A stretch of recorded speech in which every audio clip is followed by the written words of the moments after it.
All right, of course, we come visit Big Mike every year for his golf tournament here at Ellendale Country Club, and we talk a little business while we're here. And Senator Fesi, first of all, you got a little cold snap, but it's not raining. That's the good thing. I mean, we prayed for sunshine, and we just got a little extra by having the wind and the cold, but everybody's having a good time. And it looks like the sun's coming out. I was visiting some of the food booths. This is a chance for everybody to get together and sort of burn your ear to a little bit about some of the things going on with the legislative session. I know a lot of people have different ideas about things, but right now the banks seem to be dominating the news. What's your thought on that? Yeah, well, being in business, when you double people's interest rates, they just can't afford to pay that kind of increase. I mean, if it were raised at maybe a 1%, maybe a 1.5%, you can kind of handle that. But when you go from 5% to 9 and 7.75, I mean, it's just extremely for guys that are in business and got big loans out. Yeah.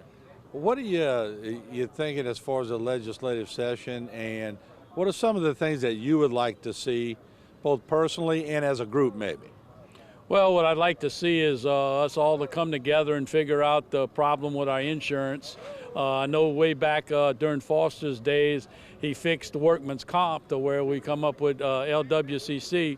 I don't know if that's something we can do at the state level or whatever, but we definitely need to get our insurance for our homeowners and all our business owners that, just increased insurance like crazy. Of course, people on the cusp with their note for their house, and then the insurance note comes in, and people start making decisions about downsizing or moving. I know that concerns you. It's a big concern, because if they're talking about downsizing and moving and they got to get a new loan, then all of a sudden it doesn't really pay to get rid of the loan they got if it's at a locked-in low interest rate. And then just the downsize and their interest rate goes way up on their new loan. It's really a challenge on making the right decision. You know, y'all were just getting back from COVID and just getting a handle on things.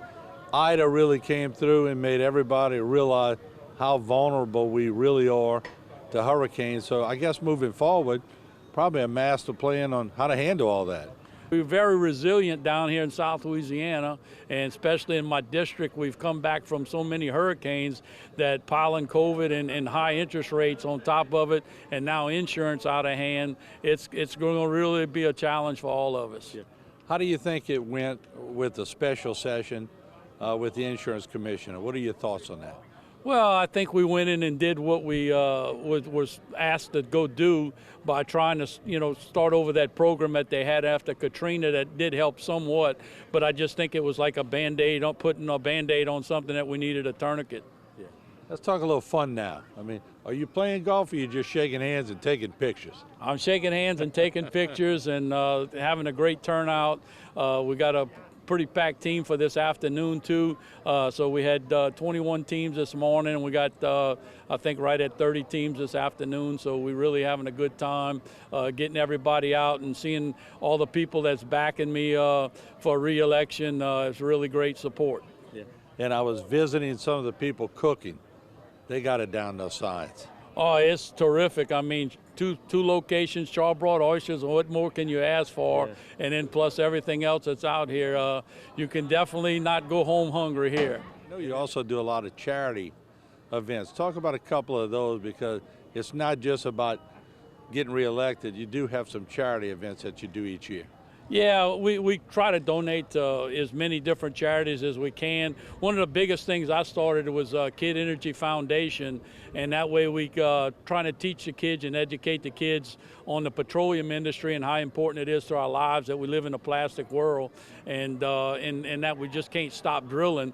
Now, I welcome alternative energies with no sweat, but the thing is we, so many things we touch every day is made from petroleum, so I don't think that's going away. We're not going anywhere without the oil and gas industry. I can guarantee you that. That's why, legislatively, I'm trying to bring the drilling back, and hopefully we can get that to happen this year and see some drilling coming back to South Louisiana. All right, Senator, thanks for joining us. I know you got a lot to do, and I appreciate them putting the music down for a little while so we could talk with you, but have a great day. Okay, I appreciate it, and I appreciate you coming by to visit. All right, of course, you heard from the Senator, Mike Fesi, but there's a lot of people working to make sure this golf tournament goes right. And like we said, a lot of people always pitching in and doing a lot of things for charity. We caught up with a few of the vendors that are out here cooking, and trust me, they do a fantastic job when they come out here. So we went around to get a few comments. Jambalaya cooking, we got charbroiled oysters. There's some good stuff out there. I'm here with Joey. Look, the smell brought us to this facility. Y'all got it going on in here. Tell me a little bit about what y'all doing today. Well, we're here today cooking for Mr. Mike, and we got a big jambalaya going here. We just added all our water and sauce to the meat, and we're going to be putting our rice here shortly. Boy, it looks and it smells great. And you've been working on this all morning, huh? Yes, sir, I sure have. Yeah. How many of these have you cooked in your lifetime? Thousands? No, not 1,000, but most probably about 20 big pots like this. Wow. And what's the secret? Are you going to give it on TV? Oh, just put everything but the kitchen sink inside of it. But I noticed y'all were using beef broth, now water. That's right, beef broth and chicken broth. Chicken broth. Yeah, not water. It just makes everything much better. You know, it makes it more thick, and you got to use a lot of bacon. Bacon starts the whole project off. 20 pounds of bacon. But I want to thank y'all because y'all do a lot of this for charity, and this is not a money-making trailer, so I think that's worth mentioning. So thank y'all. Yes, sir. Mr. Chad Boudreau really enjoys and believes in giving back to the community. Man, I tried some of those charbroiled oysters. That's out of sight. And I saw y'all putting the sauce on there. Don't worry, I'm not going to ask you what the secret is, but how long have you been doing this? You do a lot of charity events too, huh? Right. We've been doing this for about 4 years now. And everything is local. All of our oysters are coming from local, Dulac, Dularge, Terrio, all of that area. And yeah, we do as many local events as we can and keep the fishermen, fishermen and the Machargrad and everybody coming in as much as we can. And how's the seafood industry doing right now? We've got a lot of import stuff coming in, kind of brings the fishermen down, but my company strive to keep the fishermen where they're making their money and we can make some money, and everybody's, we're not trying to get rich off of the oysters. Right now, we're having some of the best oysters we've had in the last 4 years coming out of Dularge and Dulac. Beautiful oysters, salty, and they fat.